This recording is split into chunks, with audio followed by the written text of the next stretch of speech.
Bonjour, aujourd'hui nous allons voir le cas d'une résorption latérale externe traitée avec le Loki, d'abord en mode chirurgie, rouge plus ou G+, avec la fibre de 320, puis gérée avec le protocole d'endo classique. La praticienne qui a reçu ce patient découvre la lésion qu'elle croyait être une simple lésion de collet, puis voyant qu'elle s'enfonce profondément sous la gencive, a mis un cavite et m'a adressé le cas. Je vais avec le laser réaliser une coupe de la gencive et du tissu conjonctif afin d'accéder à la base de cette lésion qui est assez profonde.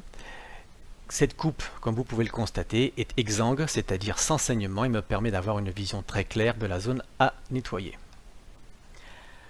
Voilà le cavite initialement posé, éliminé, une partie de la lésion traitée et la lésion totalement nettoyée à l'aide d'une fraise boule.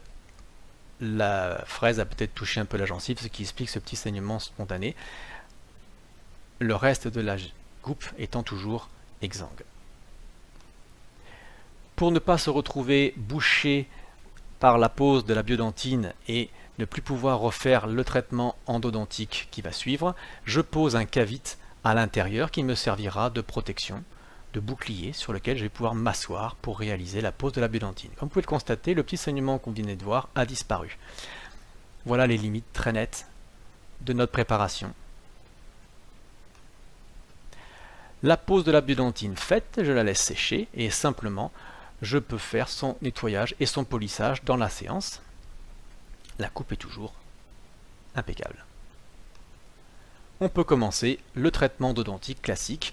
Ouverture, découverte de la chambre, fond avec de la pulpe, on se met en mode D+, ou jaune+, on remplit la cavité d'hypochlorite et l'on réalise le PIPS ou la cavitation. On voit ces petites bulles apparaître qui vont nettoyer. L'effet va avoir une action sur la pulpe en pénétrant dans les racines que l'on peut déjà engagé, on va avoir une élimination même profonde de cette pulpe dans les racines avant passage de tout instrument. Voilà le résultat après séchage. Il devient facile de repérer la possibilité d'un quatrième canal, ce qui permet, avec le traitement canalaire que vous aurez l'habitude de faire, de passer. Voici les radiocones en place. Nous avons utilisé le laser également pour l'élimination et la désinfection des canaux.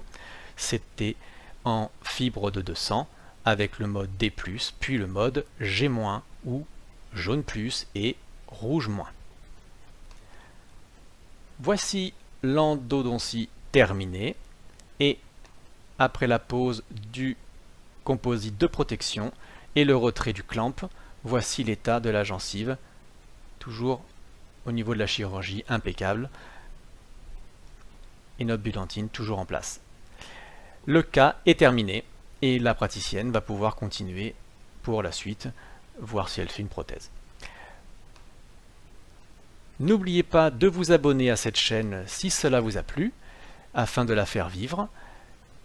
N'hésitez pas à me mettre vos commentaires, j'y répondrai avec plaisir. Rappelez-vous que sur YouTube, il faut cliquer sur les petits pouces bleus ou les likes afin de référencer cette vidéo.